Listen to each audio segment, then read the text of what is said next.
네, 오늘 나누고자 하는 하나님의 은혜의 말씀은 시편 12편의 말씀입니다. 시편 12편의 말씀 다 같이 합독하도록 하겠습니다. 여호와여 도우소서. 경건한 자가 끊어지며 충실한 자들이 인생 중에 없어지나이다.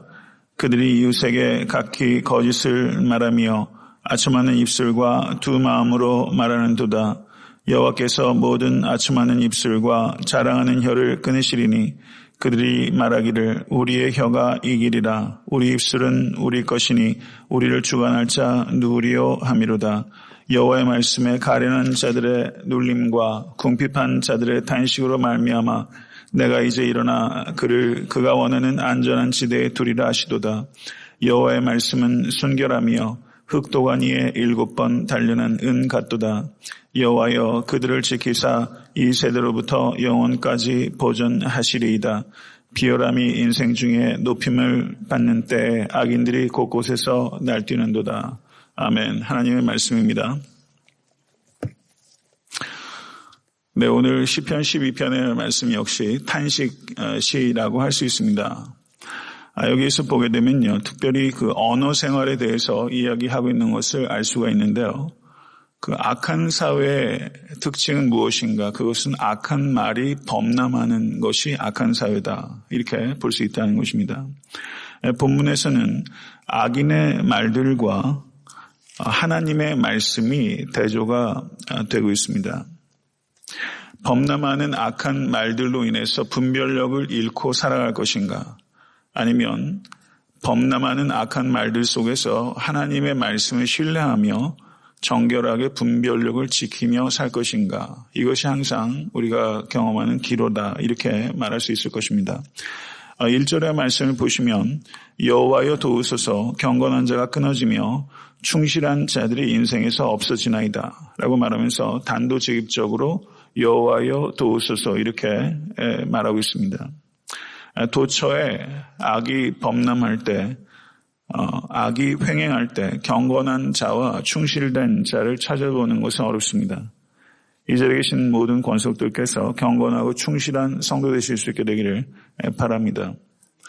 악의 영향은 다시 말씀드린 대로 언어 생활에 가장 직접적으로 나타나게 됩니다. 2절에서부터 4절을 보게 되면 악인의 말의 특징은 무엇인가? 악인의 말의 특징은 무엇인가? 그것은 더러움입니다. 그리고 이와 대조가 되는 하나님의 말씀의 특징은 무엇인가? 6절의 말씀을 보시면요, 우리가 잘 아는 말씀입니다. 여호와의 말씀은 순결하며 흑도건 위에 7번 단련한 은 같도다. 이 말씀 익히 잘 아시고 암송하시는 말씀이라고 생각됩니다. 그러니까 이 말씀이 나오게 된 문맥을 보게 되면 악인의 말의 더러움과 대조가 되는 말씀이라는 것을 알 수가 있고, 하나님의 말씀의 특징은 순결함입니다. 그리고 하나님의 말씀을 주야로 묵상하는 성도들의 언어 생활의 특징 역시 순결함이라고 말할 수 있는 것이죠. 더러운 말의 특징을 여기 보게 되면요, 2절의 말씀을 한번 보시죠. 그들이 이웃에게 각기 거짓을 말하며 아첨하는 입술과 두 마음으로 말하는 도다. 여호와께서 모든 아첨하는 입술과 자랑하는 혀를 끊으시리니 그들이 말하기를 우리의 혀가 이기리라. 우리 입술은 우리 것이니 우리를 주관할 자 누구리요. 이렇게 말하면서 2절부터 4절까지 악인이 말하는 더러운 말의 특징을 이야기하고 있는데요. 특별히 더러운 말은 저는 4가지로 오늘 본문에서 이야기하고 있다 이렇게 보여집니다. 첫 번째는 거짓말, 두 번째는 아첨하는 말, 세 번째는 두 마음으로 위선적인 말, 그 다음에 자랑하는 말, 이렇게 4가지 말이 더러운 말들이다 이렇게 볼 수 있죠. 그 사람의 말이 곧 그 사람의 인격입니다. 그리고 말은 곧 생각에서 나오는 것이기 때문에 결국 말은 그 사람의 생각을 본뜬 것이다 이렇게 볼 수 있죠.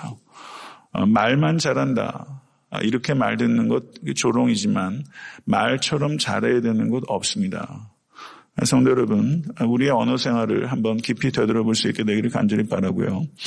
반면에 여호와의 말씀의 특징은 6절의 말씀을 다시 한번 보게 되면요, 여호와의 말씀은 순결하며 흑도가니에 7번 단련한 은 같도다. 이렇게 말하고 있습니다. 정죄하고 정련을 해도 불순물이 나오지 않는 은과 같은 것이 하나님의 말씀입니다. 흑도가니에 7번 단련한 은과 같은 하나님의 말씀이 우리에게 약속하는 것이 무엇입니까? 5절의 말씀을 보십시오. 여호와의 말씀에 가련한 자들의 눌림과 궁핍한 자들의 탄식으로 말미암아 내가 이제 일어나 그가 원하는 안전한 지대에 두리라. 흑도가니 7번 단련한 은 같은 여호와의 말씀이 우리들을 안전한 지대에 두리라 약속하셨습니다. 그 7절을 보게 되면 여호와여 그들을 지키사 이 세대로부터 영원까지 보존하시리로다. 흑도가니에 7번 정련한 은 같은 말씀이 이렇게 우리에게 약속하십니다. 이 말씀 믿을 수 있는 것입니다. 왜 그렇습니까? 하나님의 말씀은 순결하기 때문입니다. 그러나 이와 같은 믿음을 가지고 살아가는 성도들이 사는 세상은 만만치 않습니다. 8절의 말씀을 한번 보세요. 8절의 말씀 다시 읽겠습니다. 비열함이 인생 중에 높임을 받는 때 악인들이 곳곳에서 날뛰는 도다. 이게 삶의 리얼리티예요. 삶의 리얼리티. 성도 여러분, 5절과 7절에서 하나님께서 안전한 지대에 둘 것이다. 지금부터 영원까지 보존할 것이다. 라고 하나님의 말씀이 약속을 하셨지만 그 약속을 붙잡고 살아가는 성도들의 삶의 리얼리티는 비열함이 인생 중에 높임을 받고 악인들이 곳곳에서 날뛰는다. 이렇게 말하고 있어요. 이와 같은 세상 속에서 우리는 순결한 하나님의 말씀을 붙잡고 살아가는 성도입니다. 믿으십니까? 오늘 살아갈 때도 이 말씀을 붙잡고 살아가시고 이와 같은 순결한 하나님의 말씀을 사랑하고 그 말씀을 붙잡고 살아가는 성도의 언어 역시 순결한 은과 같아지는 것입니다. 여러분의 언어와 제 언어가 모쪼록 이와 같은 진보가 있으실 수 있게 되기를 간절히 바랍니다. 악한 말의 더러움을 버리고 하나님의 말씀처럼 순결해지기 위해서는 성도 여러분, 우리가 버려야 되는 말들이 있습니다. 첫 번째 버려야 되는 더러운 말은 거짓말입니다. 10계명의 제9계명이 내 이웃에 대해서 거짓 증거하지 말라라고 말했습니다. 뒷담화하는 부분에 대해서 좀 생각해 볼 필요가 있습니다. 다른 사람에 대해서 거짓으로 증거하게 되면 그것은 영혼의 독을 주입하는 것과 같은데 그 독을 주입하는 것이 입에 오르는 사람, 그리고 그 말을 듣는 사람, 그리고 말을 하는 당사자, 이렇게 세 명의 영혼에 독을 주입하는 것이다. 이렇게 말할 수 있습니다. 인간의 말의 특징이 세 가지가 있습니다. 인간의 말은 부정확하기 쉽고, 편향되기 쉽고, 그리고 불필요한 말을 하기 쉽습니다. 여러분의 언어도 제 언어도 예외가 아니라 생각합니다. 부정확하기 쉽고 편향되기 쉽고 불필요하기 쉽습니다. 혀에는 뼈가 없습니다. 그러나 뼈를 부술 만큼 혀는 강력합니다. 그래서 우리의 혀가 다른 사람의 뼈를 부수는 힘이 될 것인가 아니면 다른 사람의 생명을 고취하는 힘이 될 것인가 하는 것이죠. 죽이는 혀가 될 것인가 아니면 살리는 혀가 될 것인가. 여러분과 저의 언어 생활이 다른 사람을 죽이는 것이 아니라 다른 사람을 살리는 데 쓰임받을 수 있게 되기를 바랍니다.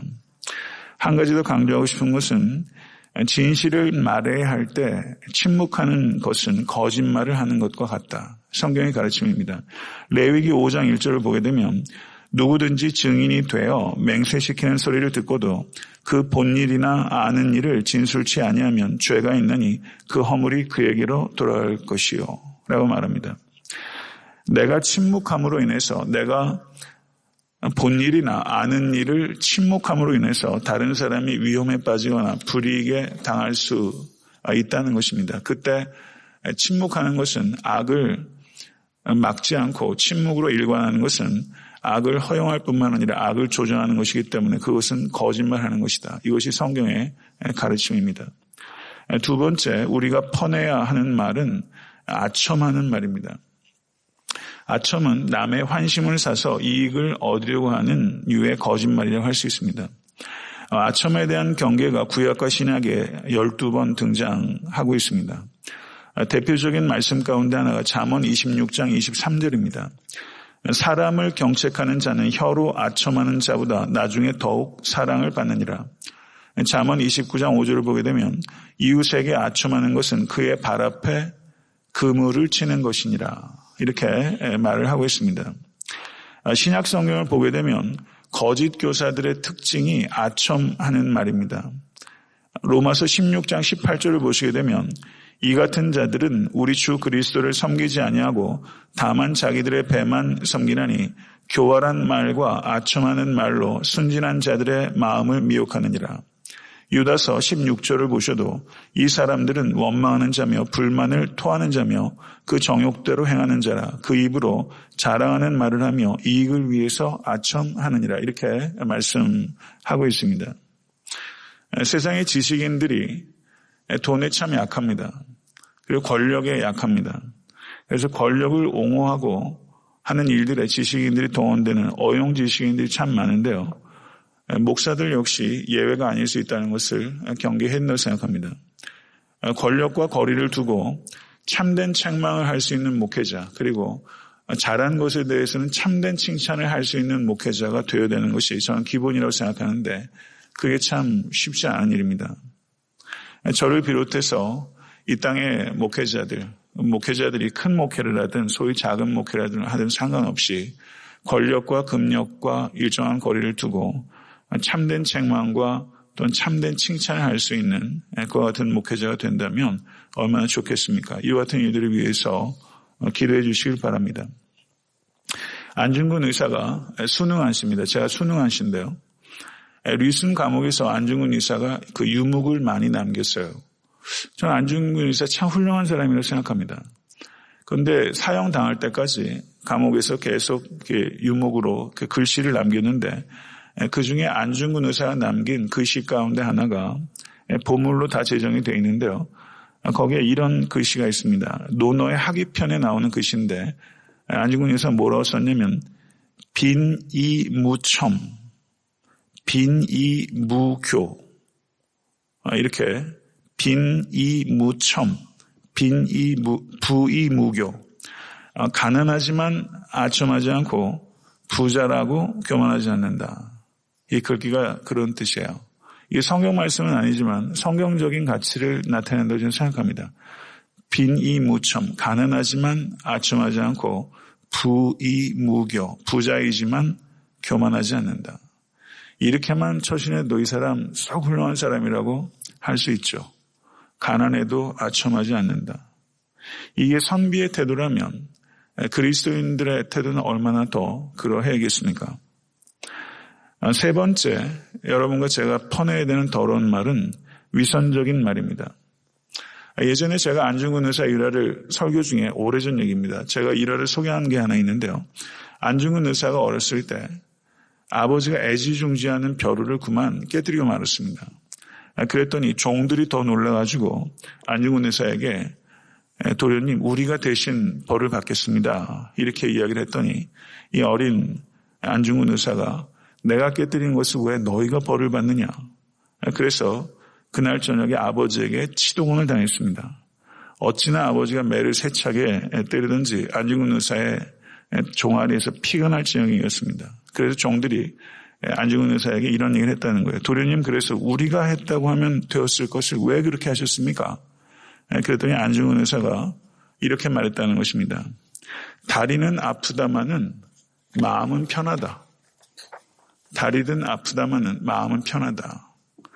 소년이지만 참 대단한 행동이라고 생각합니다. 우리가 살다 보면요, 정직하기 위해서, 위선을 피하기 위해서 대가를 치러야 할 때가 참 많습니다. 그런데 우리가 다리는 아프다만 마음은 편하다 했던 이 안중근 의사의 이 마음을 한번 저는 생각해 볼 수 있게 되기를 바랍니다. 더욱더 위선적인 것들을 피하고 정직하기 위해서 대가를 치러야 되는 한이 있더라도 정직을 끝까지 잘 지키실 수 있게 되기를 바랍니다. 제가 예전에 그 신문을 보면서 기사 제목이 하도 기가 막혀가지고 제가 그 신문 스크랩을 이렇게 해놨다가 어제 설교를 준비하면서 읽었는데요. 그 신문 스크랩이 뭐라고 써 있었냐면요. 이렇게 써 있었어요. 그 신문 기사 타이틀이에요. 교회에서는 주여 주여, 교회 밖에선 죽여 죽여. 네. 이 신문에 이렇게 기사가 났어요. 교회에서는 주여 주여, 교회 밖에선 죽여 죽여. 부흥회 때는 불로 불로 그렇게 외치는데 주차장에서부터 먼저 나가겠다고 열불을 낸다. 저도 한국의 남서울교회 같은 데 예배를 드리게 되면 주차가 막 3중 4중이에요. 그러면 예배 드리고 나갈 때 얼굴 붉히는 일 참 많고 불로 하는데 가는 길에 열불 내는 일 많다.